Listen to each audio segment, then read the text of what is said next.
Halika. Pasok ka. Ay, naku ha. In fairness, kahit ako, willing ako magpanggap na dati ko kung ganito kagandang titirhan ko ang bongga. Ano ka ba, Tori? Huwag ka maingay. Baka may makarinig sa'yo. Ay, baby, naku, ang kit-kit na yung inaanak ko. Kamukhang kamukha ng ninang. Naku, quiet ka na, baby. At teka lang. Akala ko magaling sa Angelita. Itong mga... Kung ano-ano ba yan? Kasi sabi ng doktor, hindi siya tuluyang gagaling hanggat hindi siya maoperahan. Ano naman? Hindi ba naoperahan na siya? May infection siya sa puso eh.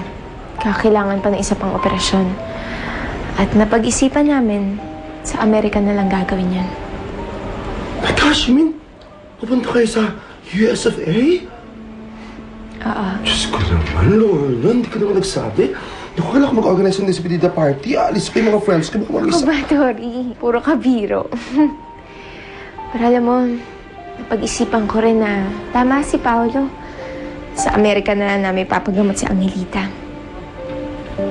Naku naman, pero may miss kita. Tsaka may miss ka ng aking napakagandang inaanak na kaya ganda-ganda na gumana sa ninang. Alam mo, Dory, mamimiss ka rin namin. Ano, kung sa akin lang, ayoko nga umalis eh. Pero kung para kay Angelita, para gumaling siya, gagawin ko to. Pero Lorna, sure ka ba dyan? Tandaan mo, there's no turning back. Paano si Lando?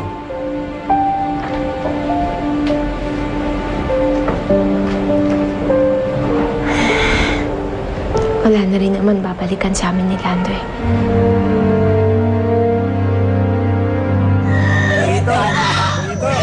Rito, andyan na yung doktor. Rito! Rito! Dok! Rito!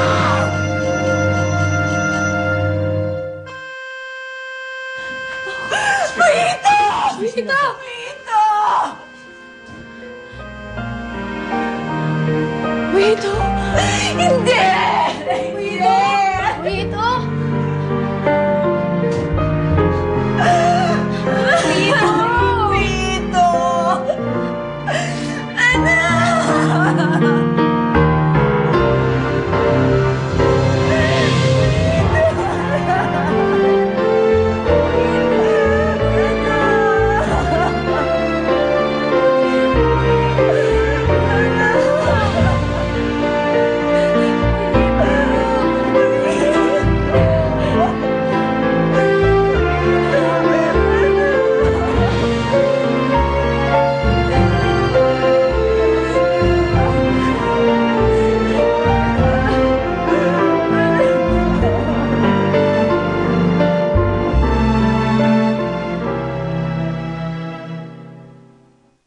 Erika, nabalita ba nangyari kay Buyito? Bakit? Anong nangyari kay Brito? Patay na siya! Gusto ko munang makapag-isa. Pinagluluksa mo pa rin si Buyito at yung nangyari sa inyo ni Lorna. Meron na siyang iba. Bakit kasi hindi mo ipaglaban yung asawa mo? Hahayaan mo lang bang mapunta siya sa iba? Kahit pilitin kong kalimutan ng tatay mo, hindi ko pa rin magawa eh. Kahit mahal na mahal ko pa rin siya. Saan ka pupunta? Kailangan ko lang munang umalis. Masyado nang magulaw utak ko. Wala na si Boyito. Wala nang dahilan pa para manatili ako dito. Ako? Hindi ba ako sapat na dahilan? Rita, hayaan mo na muna ako mag-isip. Lando!